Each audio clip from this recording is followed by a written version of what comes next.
Okay, so Forbes reports that Netflix has amassed 128 million users, Amazon has approximately 85.3 million, and Hulu has around 32 million viewers. My name is Kate Shepard, and the claim that I'll be responding to today is that binge watching through streaming platforms will have many negative effects on an individual's physical and mental abilities. My opponent supports this with the secondary claims that one, binge watching shows and movies on platforms like Netflix, Hulu, and Amazon take a negative toll on the mind, and secondly, that investing large amounts of time in streaming television negatively affects an individual's health.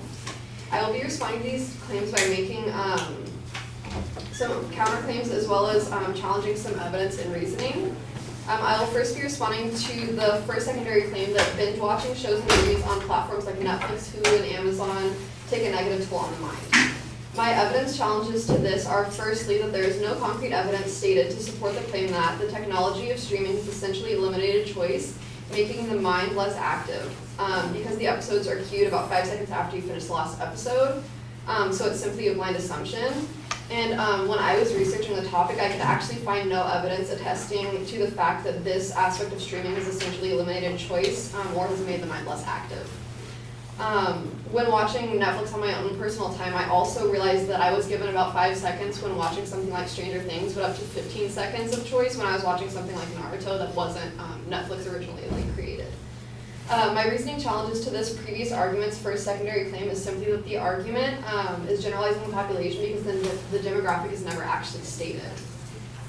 So my first counterclaim goes along with this issue, and it would be that adults in Generation X of the baby boomers, which are our parents' or grandparents' generations, generally don't use streaming programs to the same extent, so doing things like binge watching, that the millennials do. As I previously stated, Forbes reports that Netflix has amassed 128 million users, Amazon has 85.3 million viewers, and Hulu is taking them through with about 32 million viewers, which this is a very, very broad audience. So in comparison to the statistics that my opponent gave us was basically that if you look at adults, Craig Smith reports that the percentage of US adults with Netflix that stream Netflix daily is about 23%. So my second counterclaim to this is that binge watching can actually provide mental and emotional ease. Writers at Real Rundown say that psychologists coined the term social surrogacy to explain how television can fill the shoes of absent friends or family. So in one study published also in the Journal of Experimental Social Psychology, researchers found that people that watch a favorite TV show report feeling less lonely during the duration of the show. I'll now be responding to the second secondary claim, which states that investing large amounts of time in streaming television negatively affects an individual's physical health. My evidence challenges to this are firstly that no source of evidence is given to back the statement that binge watching causes discomfort or possible damage to the retinas. Dr. Jonathan H. Salvin actually states that the notion that sitting too close to the TV is bad for the eyes is actually a myth. The fact that although parents have been saying ever since TVs first found their way into our homes that the evidence that plunking down right in front of the TV set does not damage someone's eyes. Secondly, the claim that metabolism and bodily functions slow down when sitting because the muscles are not contracting is not backed with evidence either. My reasoning challenge to the previous argument's second claim is that the statement that the lack of muscle contraction negatively affects someone's health is actually not the argument that health officials would make against binge watching. Steve Gortmaker, a professional at Harvard T.H. Chan School of Public Health, actually says that most people think, well, when you spend a lot of time sitting around, you gain weight. But most of the impact is actually because the marketing and advertising that you see during that time will increase the average intake of a range of unhealthy food products. So officials believe that stillness or sitting itself is not actually the proponent of health issues. It's the avid snacking and binge watching that the binge watchers actually take part in.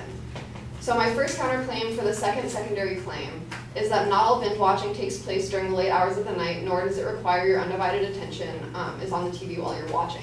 For me personally, I know that I like to listen or like kind of casually watch a show while I'm working on homework for a prolonged period of time. So because of that, I can find myself binge watching numerous episodes of a show that I had chosen at that time. And my second counterclaim to that would be that binge watching can create a distraction that allows for prolonged exercise. So writers at Real Rundown state that while exercising, television can distract you from what you're doing and therefore enables you to last longer on the treadmill. With that, I have presented my refutation for the argument that binge watching through streaming platforms will have negative effects on an individual's physical and mental health abilities, supported by the secondary claims that binge watching shows and movies on platforms like Netflix, Hulu, and Amazon take a negative toll on the mind, and that investing large amounts of time in streaming television negatively affects an individual's health. By challenging some of the evidence, reasoning, in the argument, as well as by presenting my counterclaims. Thank you.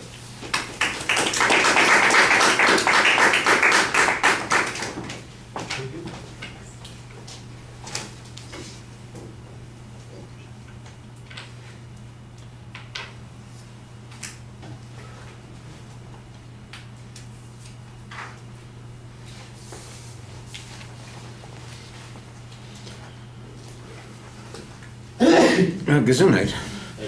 All right. The challenge on evidence that you have on each point is pretty reasonable. You explain where there is a lack of information from the advocate on their points and why you shouldn't be able to reach those particular conclusions. Usually when you present your counterclaims, you have some information supporting the position that you're taking. I'm not sure that I understood the information that you were presenting about this number, the percentage of people watching the streaming services, how that applied on that first point. But the material that followed after that, suggesting that there are benefits from doing this kind of thing, that there's this social surrogacy thing that's going on. Okay, I can appreciate that. That does counterbalance the argument that's being presented there. The second point, again, you also challenge the absence of evidence.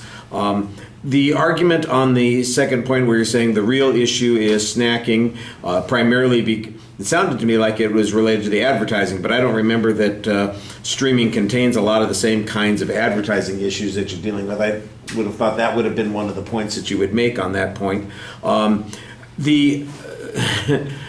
You've organized it exactly the way the template is, and that's kind of what I told people not to do because it confuses the issues. We don't need to know, my evidence responses, my reasoning responses, and my counterclaims. Just make declarative sentences, number them 1, 2, 3, and 4, and then move on to the next point. That's a lot clearer. Trying to divide it into the categories then kind of makes me think, well, maybe I should be evaluating whether or not it really is a reasoning challenge as opposed to an evidence challenge that somebody's presenting, when in fact what you just want is the declarative statement that's going on there. But I could follow everything you're saying. I understood the points that you had.